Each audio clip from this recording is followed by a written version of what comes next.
பிரியமானவர்களே, வாழ்வின் வெளிச்சம் வேத வசனத்தின் மூலம் அவங்களை சந்திப்பதில் மிகுந்த மகிழ்ச்சி. இந்த நாளுக்குரிய வேத வசனம் 32ஆம் சங்கீதம் 8வது வசனத்தின் முன்பகுதியிலே பார்க்கிறோம். நான் உனக்கு போதித்து நீ நடக்க வேண்டிய வழியை உனக்கு காட்டுவேன். பிரியமானவர்களே, ஆண்டவராகிய இயேசு கிறிஸ்து இன்றைக்கு நமக்கு சொல்லுகிற ஒரு வார்த்தை, நீ நடக்க வேண்டிய வழியை உனக்கு காட்டுவேன். இன்றைக்கு அநேகர் வாழ்க்கையில் வழி தெரியாத ஒரு சூழ்நிலையை பார்க்கிறோம். எந்த வழியில் நடக்கணும் என்று தெரியாமல் திகைத்து போய் நிற்கிற நிலையை பார்க்கிறோம். சிலருக்கு வாழ்வில் சரியான ஒரு முடிவெடுக்க தெரியாத ஒரு சூழ்நிலை, ஒரு பிரச்சனையிலிருந்து விடுபடுவதற்கு வழி தெரியல. இப்படி பல விதமான காரியங்களை பார்க்கிறோம். பிரியமானவர்களே, ஆண்டவராக இயேசு கிறிஸ்து சொல்லுகிறார், நான் உனக்கு போதித்து நீ நடக்க வேண்டிய வழியை உனக்கு காட்டுவேன். உண்மையாகவே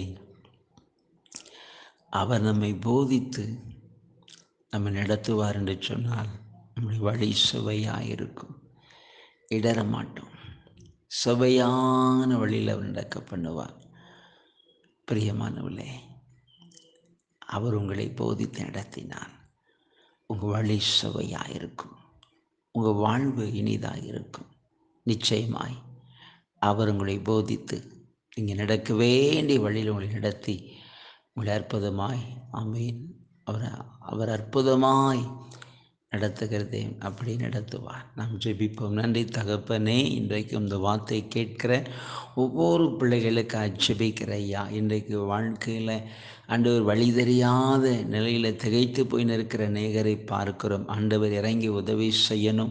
நான் உனக்கு போதித்து நடக்க வேண்டிய வழியை உனக்கு காட்டுவேன்னு சொன்னாங்க. அவ்விதமாய் பிள்ளைகள் நடக்க வேண்டிய வழியை காண்பித்து கொடுங்க. சுவையான வழியிலும் பிள்ளைகள் நடக்க பண்ணி ஆசீர்வதிக்க ஜெபிக்கிறேன். வல்லமை இறங்கட்டும். இன்றைக்கு ஒரு அற்புதத்தை செய்து பிள்ளைகளை ஆசீர்வதித்து நடத்துங்க. சில அன்புக்காக நாங்கள் உம்மை துதிக்கிறோம். மீட்பு நல்ல பிதாவே, ஆமேன், ஆமேன்.